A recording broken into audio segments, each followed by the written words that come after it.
Welcome, everybody, to another episode of Need Some Introduction. In today's episode, Sona has caught up with the FX series The Veil up until the third episode, the three that are available currently.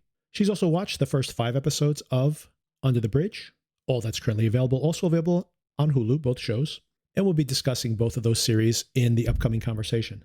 A few show notes, of course, as usual. If you'd like to reach out to us, send us an email to needsomeintroduction@gmail.com.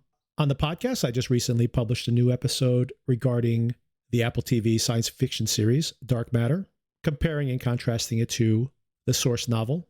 Yet another series or project that deals with multiverses, something that's very common in the science fiction stories of today. And last week, I published an episode where I discussed the big plot twist in the Apple TV series, Sugar. And I did just catch up on the next to last, the penultimate episode of that series. I should say season, but I'm pretty sure this is the end of the road for this series. I was pretty frustrated with this current episode, but I'll have my final judgment on that series when it wraps up next week. So that will be in this same slot at the end of next week. One more piece of entertainment news for you and possibly help you with your weekend watch recommendations. The Iron Claw, which I had reviewed here on the podcast just a few weeks back, is premiering streaming on HBO Max this weekend, or both HBO and Max. And I believe is available at the time that I'm dropping this episode. And one bit of news that just came in today when I was looking through the headlines, it looks like there will be a season 2 of Shogun, which on the one hand is not very surprising because that was a phenomenally successful series. On the other hand, a bit surprising because season 1 of that series pretty much covered the entirety of the novel itself.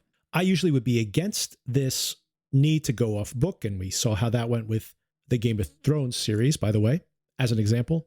But in this particular case, I think it might just work. This series has created a group of characters that are very well defined psychologically. That is an enormous book that has a lot of insight into those characters, which have already been modified significantly by this series of television. But you have created some loved and complex characters. And if you need to come up with more intriguing plots, we have the actual historical record, considering that that first season of TV is based on a true historical character and some mostly accurate historical events, at least at the highest level. It would be pretty easy to take this tumultuous period of time in Japanese history and expand it into at least one more season of show. And I do trust these showrunners and writers that they will come up with something high quality here. Fingers crossed. We need more good TV. Speaking of good TV, not great TV, but good TV, I do want to recommend the brand new series on Netflix called Bodkin. Botkin is a fictional Irish town in this world of the series. In this series, a popular American podcaster, played by Will Forte, goes to this Irish town to investigate the disappearance of some young people, 2 men and a woman, from about 20 years earlier, a cold case that has garnered some internet fandom because all these people disappeared on the night of the last time that this town had their Samhain festival, which of course is the source of our celebration of Halloween here in the US. He ends up getting paired up with an Irish journalist who has her own trauma that she's escaping. Her life may be at risk, so she's laying low while she is helping, reluctantly, this podcaster do an investigation. And there is this tension between traditional journalism, what is the purpose of that, to reveal the truth, for example, her morality around that. And it's questionable how moral she is in some of the decisions she makes as she endangers people for the purposes of her investigation.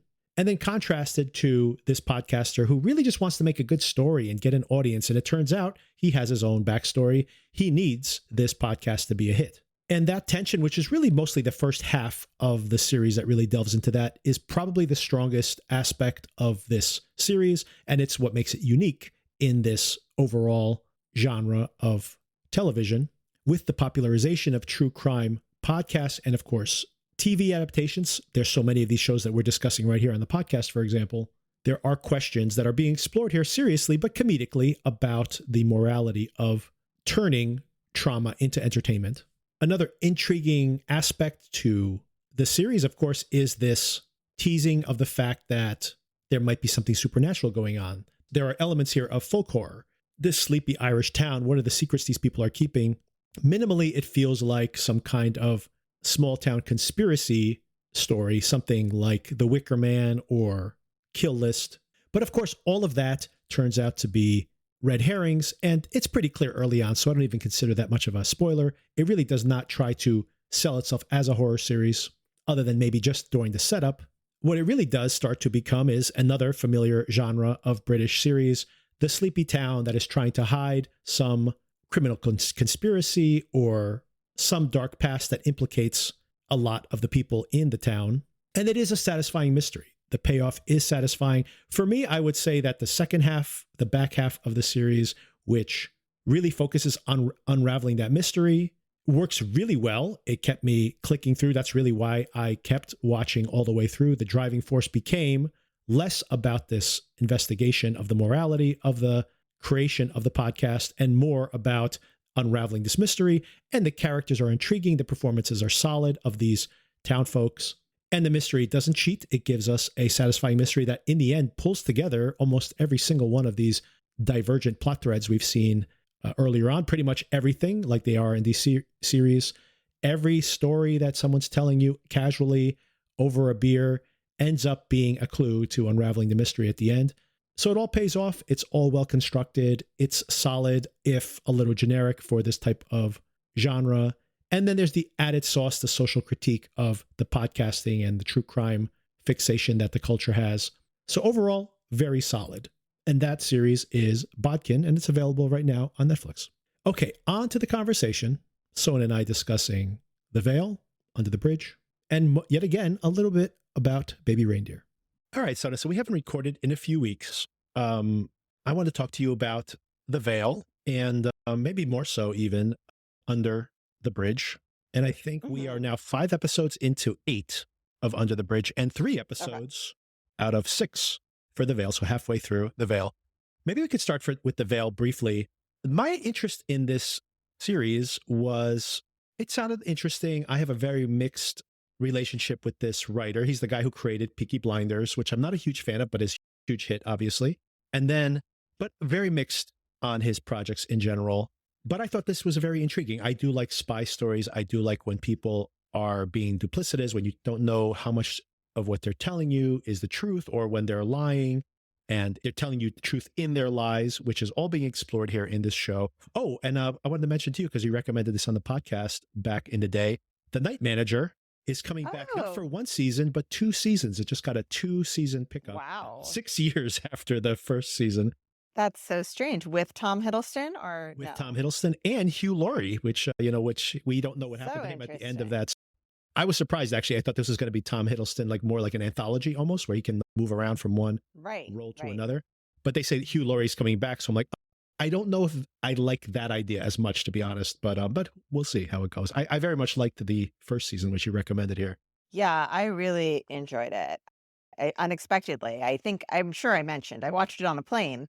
I was traveling a lot to San Diego from New York during that period of time. I had a big chunk of time. So I started it on the plane to San Diego, and I couldn't wait to get back on the plane to watch the rest of it when I came home, which says a lot, I feel.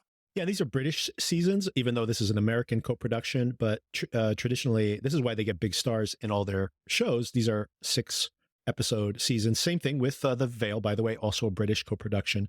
And these are going to be, I think, 2 short seasons, and they'll probably shoot them back to back or soon together. It's kind of what they've done with, Apple TV has done with another spy show, which is Slow Horses. I do recommend that show too. So anyway, if you are watching The Veil, looking for other interesting spy stuff to watch, definitely check out Slow Horses, which is coming back for a 4th season just in a few more months. They're just churning these seasons out, which is very fun to see something on the clock that, you don't have to wait 4 years in between seasons. It just comes on a regular schedule. Very entertaining show, adaptation of those very popular spy novels. And of course, The Night Manager, which I think they're just starting production on the next season, which is probably, we won't see it till probably early next year, but there'll be 2 more seasons. So that'll be fun as well. And definitely check out the first season of that show, which is terrific. I agreed. It was really sexy and globe-trotting and beautifully photographed. And yeah, a real fun watch. Not as sexy, but I am still intrigued. Another reason I was curious about The Veil was I very much did like the 2-episode premiere last week and continue to enjoy this episode. But the reviews from critics have been so negative. I'm like, how bad can this show get in just 6 episodes? Because the dynamic here, I could just watch the dynamic between these two women. What is their true backstory? How they're trying to manipulate each other, sometimes telling each other the truth, sometimes telling them lies, and what their true agendas are. This is very intriguing to me. This is what I like about spy fiction, and it's working for me so far. How did you like it? I really like it. And in keeping with what I try and do when we talk about a show, I haven't read much about it online. So I was actually surprised to hear you say the reviews are bad because I have really been enjoying it so far. As you said, maybe it all falls apart It on the could, back it could. end. I don't know. But I really like this story they've set up. I'm sure you won't be surprised to hear me say I love that there's two strong female characters Right. here that we're watching, and then the men are kind of like just on the periphery a little bit. Although I wouldn't be surprised if they have a bigger role in the back half. I like the dynamic between them. I like how we're learning more about them and wondering what's true and what's not. I like the role of the obnoxious American who comes in Right. and knows he's the obnoxious American and completely owns it and does not care one bit that you you may feel he's overstepping and doesn't know what he's talking about. He's confident. I like that. I like the French boyfriend who is trying to just do everything all at once, like Right. um, do his job well, but at the same time, he really, I think, deeply cares about this woman and But also wants to trusts have. that she's making the right decision, which I'm not Yeah. 100% sold on that. But yeah, Well, he did bug her clothing right true, before she true. went out in this last episode. It's just that she was on to him. So yeah, I feel like there's a lot to like here. I guess I'm not entirely sure about the actual terrorist plot that's happening with like radiation. I feel like this is always my weakness. I lose the thread on the actual Well, I think that big bad thing that's happening. That's a little confusing to me. I guess there's a ship that they're trying yes. to use as a device here. But yeah, I feel like I probably am going to I'm expecting to get a little lost in the weeds of that part of it. But so far, it's okay. I would say that the reveal there, it hasn't been made clear, but my guess, based on my own previous experiences, I think this is the premise of the Clancy Clear and Present Danger, which is a dirty bomb from Mhm. abandoned Russian nuclear reactors, where someone just gets their hands on a bunch of the plutonium or what uranium. I don't know enough about this stuff, but whatever, the radioactive material.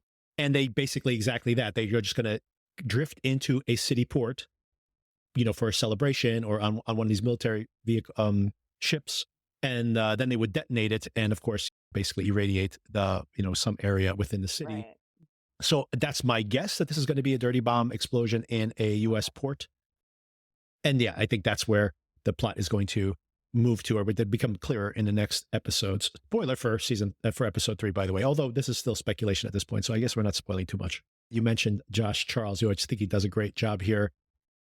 He's always, I think, an underrated actor. He doesn't work that much, but he was, if you've ever seen The Good Wife, obviously great there, but he was a real nice guy in that case and gets to play turn on all the smarm here, which I think is a lot of fun. Yeah, I like all of his passive aggressive jokes regarding French employment practices and the hours Exactly. they work and the benefits that they get. Yeah, that's they're behind on the air intelligence Yes. because they do banker's hours basically.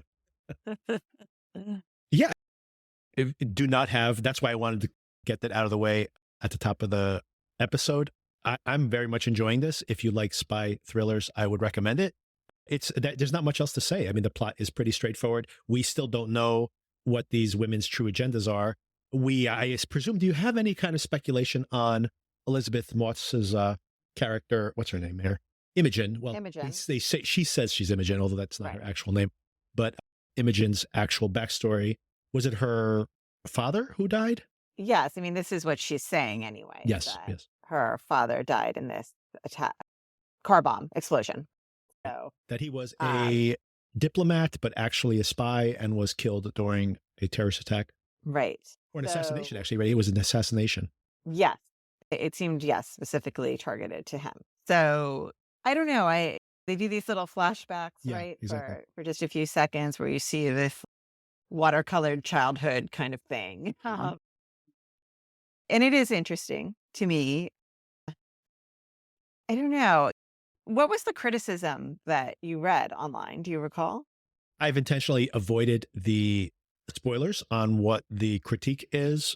Yeah. I wonder, with so many of the things we watch that have some element of suspense or mystery or whatever it may be, I always think so much is dependent on having a satisfying ending. Right. So I wonder if it has to do with having planted all these seeds about Imogen's father and about Adira's father and or grandfather and all of this pieces of family history that come together to make these people who they are, together with this terrorist plot. And maybe it's just not going to pay off in a way that makes us understand why we needed some of this stuff. I don't Yeah. know. I'm really speculating though. Yeah. The other possibility here is I could imagine that like it could get frustrating if at this point we're only halfway through that we continue to tease out like what's her real backstory? What's the terrorist plot really about? Right. Who's really pulling the strings? What's Adila's actual backstory, right? And if we just tease it out for 3 more episodes or whatever, like maybe if there's like a one whole episode where she's chasing after her, like she escapes or something, that would get tedious if they leave all the reveals until the end of the show. But that remains to be seen. I think up until now, I'm very intrigued with what's happening. It's really moving along. The plot is developing.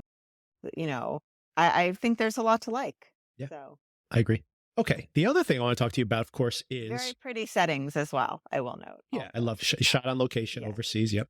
London Yeah, and beautifully shot. France, Paris. Yeah, and they started out at I don't know if it really is the border, the Syrian border Right. or whatever, but that was also very pretty with the snow and the mountains and all of that. Yeah, beautifully photographed. Okay, the other thing is Under the Bridge, which you've caught up to episode 5, right? Yep. Okay, so I teased some of the things that I was hoping the show would do in our first conversation about the show, which was beyond the scope of what we had seen, really to understand the psychology of this girl.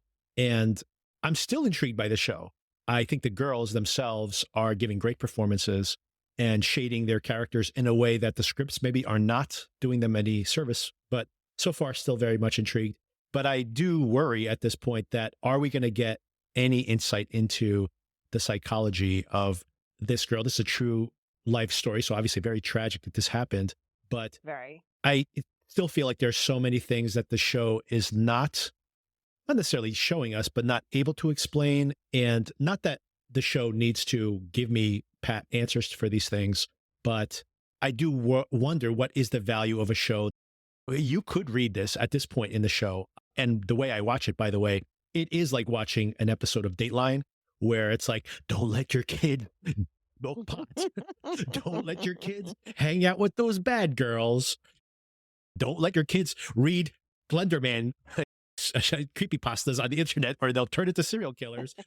I really want some insight into what drives the psychology of these characters. I am very engaged, by the way, mostly because I'm terrified this will happen to my daughter someday. But I don't know if that's other than rubbernecking. I'm not sure if the show has given me anything more than that at this point. Although, unlike a Dateline show or whatever, I don't think the show is purely prurient. I think they want to get under the skin of these characters. I just don't know if the show's doing a great job of that yet.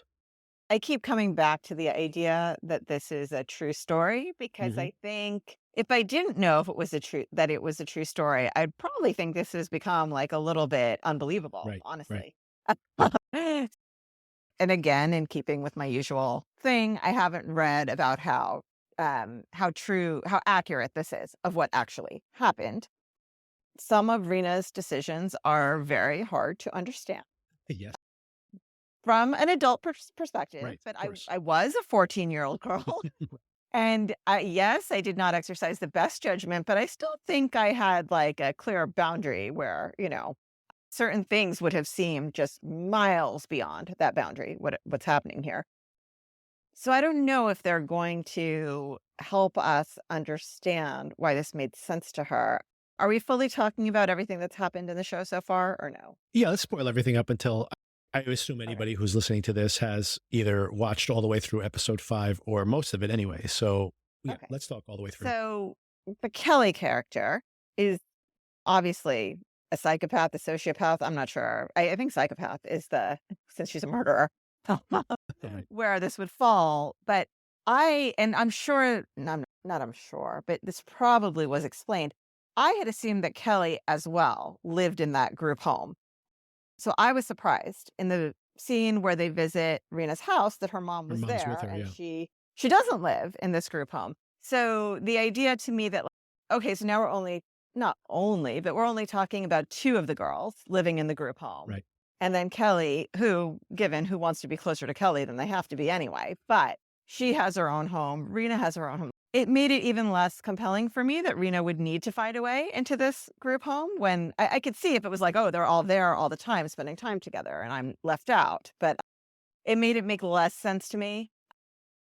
I did really appreciate, and I said this from the start, the actress who is playing Josephine, I think is doing an Yeah. amazing job of really portraying a very complicated and conflicted young woman. And I found the scene where you find out that Rena assumed that Josephine has been lying about her life circumstances and what led to her being in the home. And no, it's actually all true. Right. I found that really poignant. And I feel like when, in contrast to Kelly, who seems to be driven by some sort of mental disorder, Josephine, I think, It only takes one is psychopath to ruin the bunch. it's like a barrel of apples. Um, Josephine, I think she's been through a lot and she's a broken young woman who is driven by self-preservation. And that makes sense to me, right? So those two characters, I get it. And Dusty, I think we also see some depth there as far as what's going on. It's Rena, the main person here who we're trying to Right. uh, be sympathetic with, that they're not giving us enough, I feel. Right. Yeah, I think I completely agree. That's my same limitation with the show because this has the approval of the family, of Rena's family. But before I get into all that, a couple of interesting tidbits from reality. I have not done a deep dive into the facts, but I have done a cursory review of the case. Just interesting to note that the girls, the names of the girls, like the girl that everybody circled around, the alpha in the group, wasn't called Josephine. Her name was Nicole. There wasn't like two or three girls who were eventually prosecuted for this. It was a group of six girls. So I think they've fictionalized, they've compacted together some of these people. But I do want to mention that Kelly Ellard, that character name, is the name of this girl in real life, as is Warren G. Warren G's name, whatever his Polish last name I think it is actually the name of the actual person, as is, of course, Rena's name and her family members, etc. So I just think it's interesting that some of these other girls, even though they did get prosecuted as adults, it's as if they've changed their names to protect them because they were children at the time, even though, like I said, this is part of the public record. But interesting that these two characters, who are the primary assaulters, the ones who are going to be prosecuted eventually in the course of the show, I would assume, they don't have their names changed. And I think there's something telling there that they're basically willing to change the biographies of some of the characters versus others. And obviously the ones who have like very concrete charges against them, they probably are going to, they're willing to expose them a little bit more, which leads me back to what you're saying about Rena. We have the families participating with this. They've given this the green light. And it's not necessarily sugarcoating them because we see the mom is a difficult woman. So there is some kind of honesty in portraying the family dynamic, not necessarily in a positive or overly positive way, but really, like you said, I think it's the Rena character once again. I just don't understand her psychology here. Yeah. Listen, all teenagers feel misunderstood. Yeah. Many teenagers who have like an immigrant family culture have parents that are disproportionately strict or close-minded. I think there is a racism element happening here, but as someone who has been in those same circumstances, and I know many other people in the same circumstances, I feel there is like a range of rebellion that you are susceptible to as a teenage girl. And this is obviously on the very extreme end of that. And so I guess some people are just very self-destructive, right? Because that's what this starts out with, right? She starts these events into motion by spreading a rumor about Josephine and then going to this party and whatever. So maybe she just has no sense of self-preservation and she just doesn't see the consequences of her actions, which I guess is very teenage. But gosh, I just don't know. It really happened. W- It's just left for us to understand it. But yeah, I don't feel like they're giving us enough to understand it. I don't think there's ever a place where you and I, as adults, are going to say, yes, this makes sense. Yeah. But I think there's a way that we could theoretically understand it. You know what I mean? Yeah. Yeah, I think that's what's missing here. And I wonder if it's because it has to be too slavish to the public record. But I go back to the miniseries from last year called The Girl from Plainville, which I'm not saying that show was more true to life, but it did allow us to basically it fictionalizes the story based on the text messages back and forth between these two people. But the motivations of the characters, their responses, how angry they are when they read a particular text or send it, is fictionalized, I would assume, or maybe slightly colored by responses from people who may have been in the proximity or even the people themselves who they've interviewed after the fact. So I don't know all the details of that, but is to say that part of the reason I appreciated that so much is as terrible as some of the consequences of those actions are, you feel like you understand the motivations of those actions. Where I Right. don't feel Right. it here. Like I see Rena, it's as if they just said she really is obsessed with this girl. Period. That's it. So Right. that's it. And I'm like, yeah, a lot of people get obsessed with somebody when they're teenagers. That's normal. And I Yeah. don't see them not only not thinking about their own self-preservation, but destroying their families' lives. And really, when you think about that, destroying the reputation of their family members and honestly putting themselves in harm's way, like overtly being like, I'm probably in danger tonight, but I'm going anyway. That's what I'm saying. Yeah. And that, like, not understanding, like, is there a self destruction? Is there a self loathing? Is there some kind of self loathing that extends to not caring about the people closest to her because she's so self deprecating in a way that she blames the people around her? I need to see that to understand. She just seems to, if anything, cluelessly make decisions thinking like, well, it can't be that bad. It can't be that bad. And maybe that was her motivation, but I just don't feel like I believe a lot of it here. And it's not well executed. It sounds like I'm being really negative on the show. I actually, in generally, am interested in it. Same. I do Same. need it to give me some psychological understanding of these characters by the end, though. I do require that at some point. Yeah. And I think, especially for us, I don't remember the exact years these are taking place, but I think we were around that age and around that 97, time. it's 97, I Right. think, when it happens. So Okay. it, So yeah, we're a little bit a ahead little of older. there, Yeah. but not so far Right. distant that Right. I feel like I'm disconnected from this period of time Right. and knowing how people were in that period of time, like before smartphones and all of this. Right. So I think, yeah, it's just, it's hard. It's hard to wrap your head around it, even though, yes, teenage people, the brain is not fully developed. They can be very Right. narcissistic. Allowing for all of this still seems a bridge too far. And had I not understood that this is based on a real story, I would say no, no one would do this. And as someone South Asian like that, just the stealing the earrings, Yeah. something that's big. And also these girls, while they were worried about money, I was like, those earrings are 22 karat gold. Just go sell those. Right. But Right. anyway, like something like that to overlook. There are things where you know that your friend is maybe not the most moral person or the best person or Right. exercises poor judgment.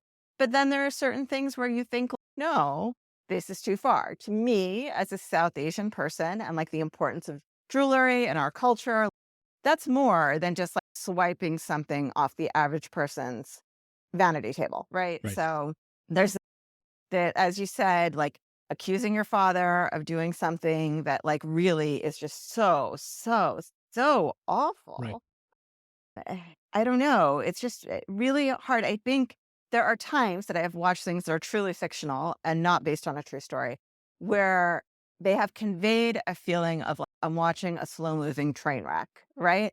They give you that. You get caught up in it and you see this character making bad decisions and you wish that they wouldn't do it, but you understand why they're doing it. Right. And it just feels like you're helplessly along for the ride on this slow moving train wreck. because you get it and she or he can't be stopped, but these are awful decisions. I'm not getting that here. Right. It's more just like, why did you do it, Serena?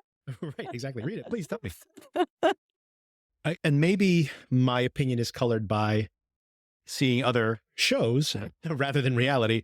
But it does feel true in my experience as well, that this girl is literally trying to win over her bullies, right? That at the same time that you're trying to win them over, you usually have this radar up that this might be a trap. They might be trying to get one over on me as well. Yeah. And like you said, Yeah. the stealing of the jewelry should be a huge red flag for her.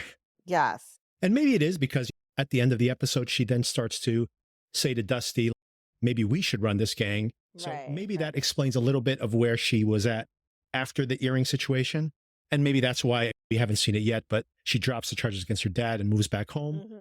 So maybe that's part of it. But still, getting to that point is insane. Like, really just insane. Like, Yes. I mean, you understand you're not 8 years old at that point, manipulated by somebody who's older.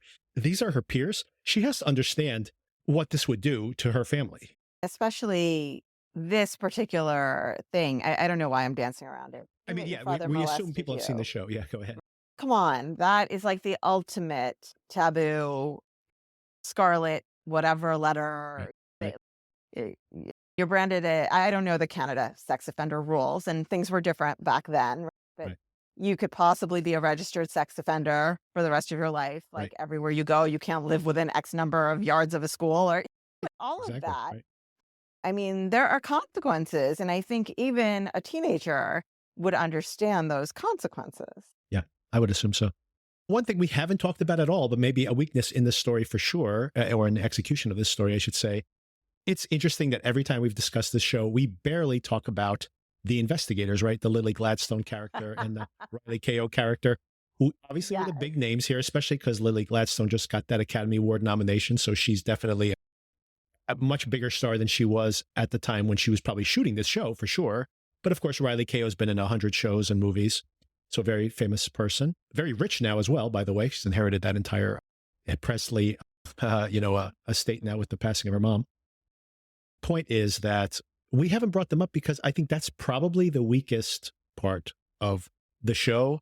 I don't know. I have not read the book, so I don't know how accurate this is to the author's actual biography. I'm pretty certain that the romance and all that is definitely cooked up. It's not part of the original story. I would guarantee you money on that.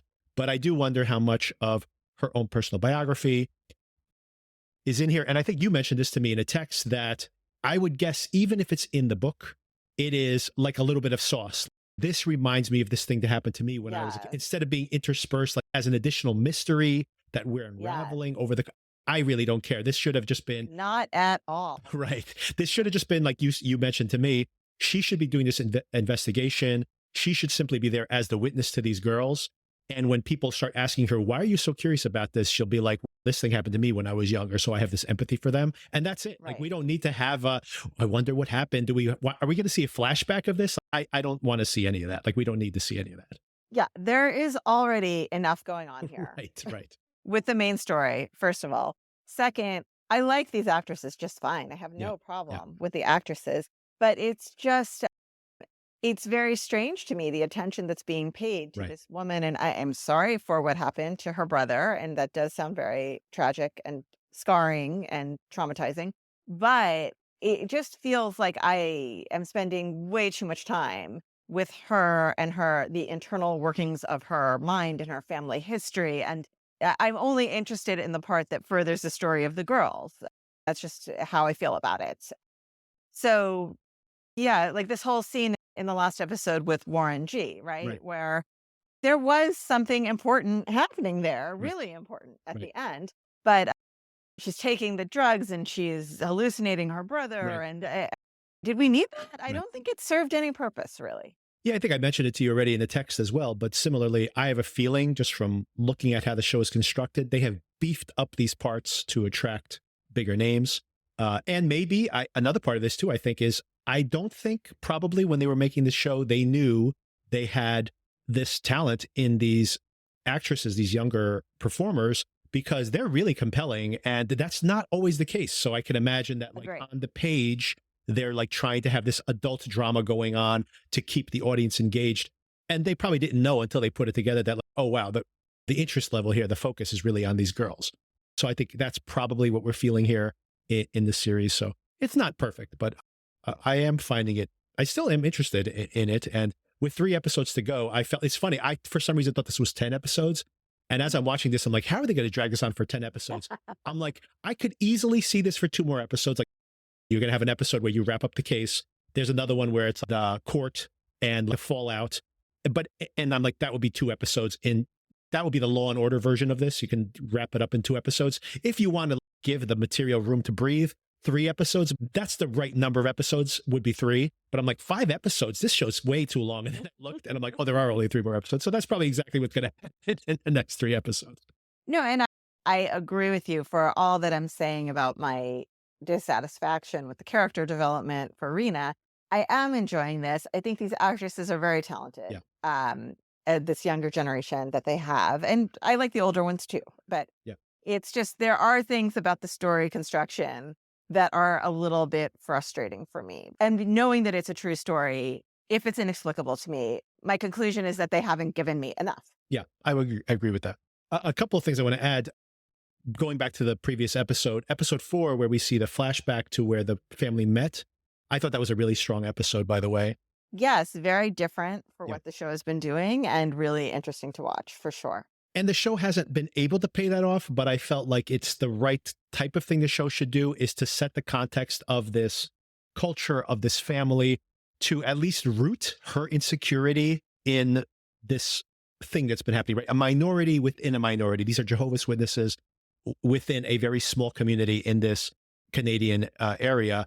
So it shows you just how alienated they are, which then at least hints at something that the show hasn't provided otherwise, which is maybe some psychology for Rena's decision. But yeah, I thought that episode was really well done. And the other thing I want to call out was Archie Punjabi. Once again, I feel like the mom character is very underwritten on the page. We don't understand her exactly. But once again, I think the scripts are not giving us enough of this context, but the performers are. Same thing with the girls, by the way. Especially the non-Rena girls, I find all their psychology mostly brought or hinted at by the actresses, all very intriguing. And same thing with Archie Punjabi playing Suman, the mom, that we see her internal struggle, right? I found it really interesting seeing the Jehovah's Witness ceremony, because of course that's the people I know who became Jehovah's Witnesses. They usually lost family members, oftentimes young family members, like someone like Rena, and then they need to believe that they're going to be reunited, like physically with them at some point in the future. The irony there, of course, is I know people who made that conversion because of some horrible loss. This happened. It's almost like a strange prophecy or something, right? That they were Jehovah's Witnesses before the girl died, which I found intriguing. And also how, in a way, you feel like Suman doesn't actually believe this. She's like the most cynical, although she's supposedly the most devout. And I found that psychology really interesting as well. To finish out this topic of the history of the family, I thought it was an interesting parallel about trying to fit in and the things that you do in order to fit in. Right. The ways that you compromise things about your identity, because first the dad is willing to, convert. Right. First the dad is willing to convert for the relationship, and then they all become Jehovah's Witnesses just to feel that sense of belonging. So I think they are trying to create some parallel there about needing how important that sense of belonging is. I get that. I do feel like this is a different plane than converting. So I'm not sure I find it so compelling, but I get it on paper. I did think for Suman, I really liked the scene in the courtroom where the judge is explaining, if your husband is going to come back to live with you in your home, then your daughter can't come back also. So you essentially have to pick here. And you hear Suman's mom say, you have to choose your daughter. And she says, no, I believe my husband, the husband can come home. I found that really, a really great scene to watch. Along the lines of that, it actually made me laugh when I saw it was the scene where Rena is being carted off. I can't remember if it was when Rena was being carted off or whether it was the dad was being carted off, and you see the younger children in the window like Yeah. crying out or whatever. And it actually made me laugh. Obviously, unintentionally, that's not the intention of the people who made the show, because it was like, oh, there's other kids in the house. I totally forgot, and I'm sure they've been there at the dinner scenes or whatever, but somehow it I'm just not sure they have, to be honest with you. No, maybe at the first honestly was episode. thinking they're like different Canadian laws for children actors. The situation is because I don't think I've seen those kids before. You know what? I just remember they were in the first episode Yeah. when they she's cooked dinner and everybody's getting their Yes. plate Mhm. and Yeah. serving themselves. They were in the first episode, but we haven't heard Right. heard boo from them since then, I don't think. Well, and I think that's the irony of it. I think that is very powerful when you see Dusty with her sister and she's saying, I have to worry about my kids. I can't have you in this house, which would be a very easy thing for Rena's mom to say as well. Yeah. To her mother, saying like, there are other kids in this house. That's actually interesting dynamic to say, I am giving up on one child to save the other children, right? I know of families that have basically made that decision at some point, right? So I can understand that, where I can't understand this minimizing of the other kids, because they really say like, I'm picking my husband over my daughter explicitly in that scene. And there's other rationale there too, by the way. You do have other family members that you were probably considering here as well. So it's just I an mean, interesting choice. to be honest, now that we're going down this road, Yeah. and maybe it is explained in the real life version of this, I'm not sure if someone's accused of being a sex offender, whether they're allowed to be back in. That's a good point. I completely agree So, with that as well. Yeah. yeah. Yeah. Although apparently this was the case from the little I've heard, that is the reason she was placed there.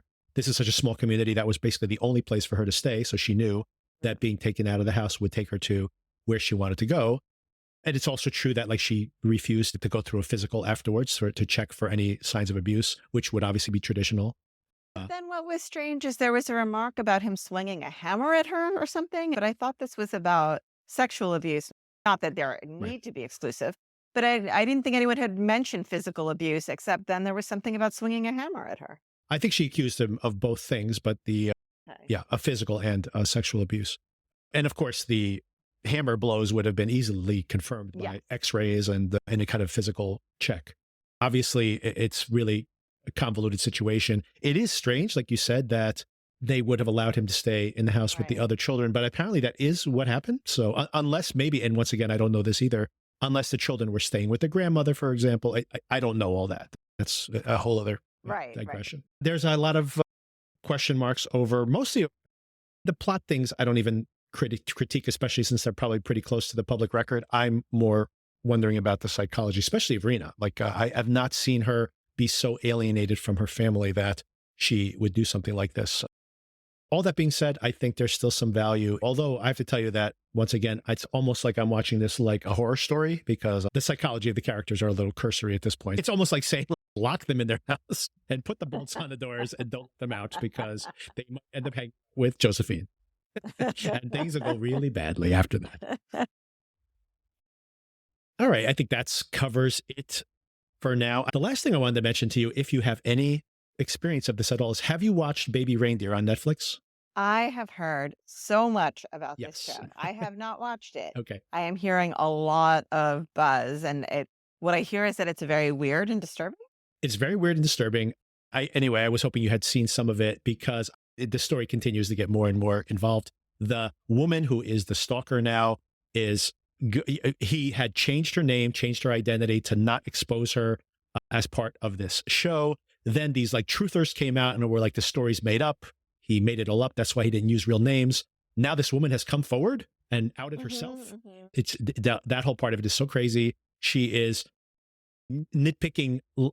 She's not nitpicking that she did all this stalking and everything else. She's nitpicking. My hair's not that color. I didn't live in that apartment building. That's why I fictionalized all those aspects of it.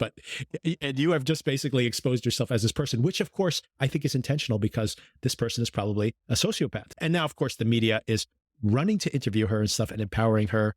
But there's another aspect of the story, which I don't know if you know this part of it, so this might be a minor spoiler, but in the halfway through the season, it is revealed that he was sexually assaulted by another man when he was an adult. And that person was someone who was giving him an intro into the comedy world. So he basically becomes complicit in this. He knows that if he allows this to happen, he can get his career going. It's a very Me Too type thing. And then it's almost like he is coming to terms with the fact that he's allowing this woman to abuse him as a way for him to abuse himself for this thing to happen to him. So the psychology of that is really fascinating. And he's very brave to really expose himself this way. My personal issue with that is that, in a way, I understand why he didn't expose this woman, but he has not come forward with who the person was who did this to him. And I actually feel like he probably should. And he hasn't exposed who they are. I think he should do it, not because of prurient interest, which of course the Reddit world has gone crazy trying to expose who this person is, looking through all of his previous credits and stuff to see if they can identify who this person is. And on the one hand, if this person's still out there being a victimizer, people should know about it. So hopefully he has in some way exposed this person, even if it's in some, I don't know if it's a legal document or something, even though he's not come forward with it. And of course, the other negative part of it, by him not exposing who this person is that now all these other people are being accused of this. And he literally has to go on Twitter every single day being like, no, that's not the person either. Stop doing this. Wow. But all of this is so fascinating because this show is now going to be one of Netflix's most popular shows of all times, to become a huge phenomena. And it's insane because this show came out with absolutely no fanfare. It's a tiny, low budget British dark. It's not a dark comedy. This is brutal. I can't even identify this as a comedy. It's actually really fascinating watch. And it gives you a really deep psychological insight into his own personality. And he is brutal on himself, right? He really is blaming himself in this thing for what happened to him to a large extent. And that exploration of that is pretty fascinating. But anyway, it's just funny that this show, which was probably came out, they assumed hardly anyone would watch this. It had very few. Netflix publishes their viewing chart every single week. The first week this thing was out, it got it was the 10th most streamed stuff, even though it was a new show. Usually they premiere pretty high up on the list. And within 2 or 3 weeks, it shot to number 1. It remains at number 1. It has just been a huge phenomenon for them. And it's all because of this social media chatter that has built up around it. So I'm sure they did not expect that either. And I also find it funny, this backlash of, he always wanted people to go on the internet and speculate about all this, when I am pretty sure this is the Netflix effect. If this show had come out on Peacock, this would be like at the end of the year, people be like, oh, you know what, a show that nobody saw that people should have checked out? You should check out that Baby Reindeer show. And instead of being like, it's the most popular show of all time on Netflix. And that just speaks to Netflix huge scope that they can turn a show that probably no one would normally watch into a phenomena just through their algorithm, and then social media runs with that. But yeah, if you want to be highly disturbed and occasionally laugh, maybe 4 or 5 times in the course of that show, it is a very short binge, but and everybody else has watched it, so you might want to check it out. All right, Sona. So in about 2 weeks, Netflix has a new series called Eric, starring Benedict Cumberbatch. And this is also... You mentioned this. Okay. This is another traumatic true life story. This is based on a true story as well. This New Yorker father's child disappears, and he apparently starts to bond with the monster that lives under his bed. Obviously not actually happening. This is some kind of psychological break he's having with reality. But maybe this is a strange double feature with Baby Reindeer at this point. So we will see how that is. And that's coming out in about 2 weeks. And maybe you'll sample a few of those episodes and we can discuss it here on a pod. And then we'll probably come back together in the week after that, when Under the Bridge and The Veil both wrap up, so we can have our conversation, final thoughts on those series. And then in the middle of June, right around mid-June, it's a very busy mid-June, by the way. The Boys is coming back, which I'll probably discuss in some way here on the podcast. House of the Dragon is coming back for season 2. And the exact same week, Apple TV Plus is going to have a new adaptation of Presumed Innocent. And I know you like procedurals, you like thrillers. This is a movie and a book that was very popular when we were younger. Yeah. So it's like a sweet spot for all those things. And I'm curious to see how that pays out, so we can Me too. start that conversation in about a month. Great. All right. Thanks again. Okay. Talk to you later. All right. Talk to you soon.